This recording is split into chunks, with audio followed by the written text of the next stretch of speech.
TJSB सहकारी bank लिमिटेडने 2025 ते 26 आर्थिक वर्षाचे लेखापरीक्षित निकाल जाहीर करत उल्लेखनीय कामगिरी नोंदवली आहे.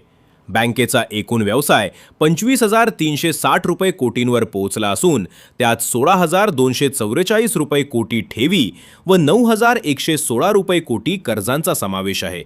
बँकेने 287 रुपये कोटी एकूण नफा व 155 रुपये कोटी निव्वळ नफा मिळवला. एकूण NPA 3.11% तर निव्वळ NPA 0 आहे. राजस्थान व छत्तीसगडमध्ये विस्तारासह विलिनीकरणामुळे शाखा संख्या 165 झाली. अध्यक्ष शरद गांगल यांनी ग्राहकांचा विश्वास हे यश असल्याचं सांगितले. तर व्यवस्थापकीय संचालक निखिल आरेकर यांनी बँकेच्या सातत्यपूर्ण आणि शाश्वत वाढीवर भर दिला. आणि मार्चमधल्या घटना असल्यामुळे त्याचा आत्ता एक्झॅक्ट अवलोकन करणं कठीण आहे. परंतु जे झालं की जे बॉन्ड मार्केटवरचं जे यील्ड असतं ते वाढलं, त्यामुळे त्याची किंमत कमी झाली. ते मार्क टू मार्केट म्हणतात, त्याच्यामध्ये डिप्रिसिएशन झालं. त्यामुळे आपल्याला जी प्रोव्हिजन करावी लागली, आत्ता इमिडिएट परिणाम तेवढाच जाणवतो आहे आपल्याला. सर, नेट बँकिंगचं सुद्धा सर्व ठिकाणी मध्ये काय होतं की सर्व डाऊन होतं, तेव्हा कस्टमरला भरपूर प्रॉब्लेम होतो. तुम्हाला आठवत असेल की आपण बरोबर 2 वर्षापूर्वी आपण कोर बँकिंग सोल्युशनला गेलो. तो एक मोठा बदल होता की आपण जुन्या सिस्टीमवरनं नवीन सिस्टीमवर आलो आणि त्यामुळे ह्या टेक्निकल थोडेसे जे डिफिकल्टीज आहेत त्यावेळेस पण आम्ही कस्टमर्सना सांगितलं होतं की आपण कदाचित तुम्हाला काही डिफिकल्टी सोसाव्या लागतील, परंतु आता गेले निदान 4-5 महिन्यामध्ये तरी तसा काही आपल्याला डिफिकल्टी कस्टमर्सना येत नाही. आपली नेट बँकिंग पूर्ण अदर कंट्रीमध्ये, अदर राज्यामध्ये पण झालेलं आहे. हो, सगळीकडे. जे बँक आपलं कोर बँक, आपल्या सगळ्या बँका इंटरकनेक्टेड आहेत ना एकमेकांशी.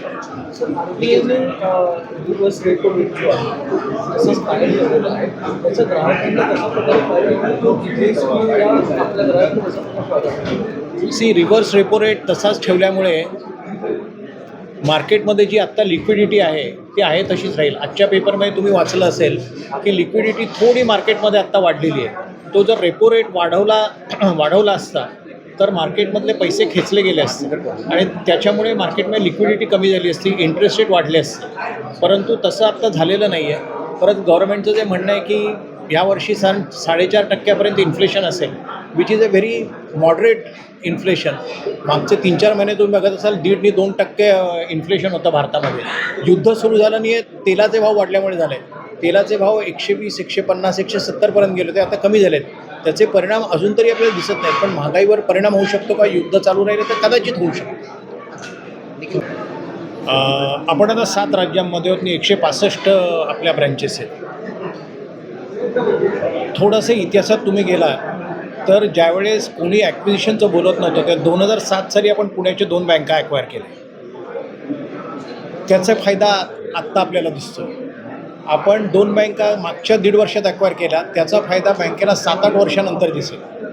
आणि म्हणून हा लाँग टर्म विचार जो आहे, आपण ज्या 15-16 ब्रँचेस उघडल्या, जे मी नेहमी सांगतो की जेव्हा तुम्ही नवीन ब्रँचेस उघडता तेव्हा त्या पहिल्या 2-3 वर्षात फायद्यामध्ये येत नाही. पण तुम्ही जेव्हा आर्थिक व्यवसायात असता तेव्हा आर्थिक संस्था ही साधारण 200 वर्ष चालते, असं जागतिक सगळा रिसर्च आहे. त्यामुळे त्याचे फायदे बँकेला येणाऱ्या 6-7 वर्षामध्ये खूप मिळणार आहेत. आत्ता आपण ती केलेली एक प्रकारची गुंतवणूक आहे, ती इन्व्हेस्टमेंट आहे. पुढच्या वर्षी म्हणाल तर ह्यावर्षी जो आपला 9.78% ग्रोथ आहे, किमान तेवढाच ग्रोथ आपण अपेक्षित ठेवलेला आहे.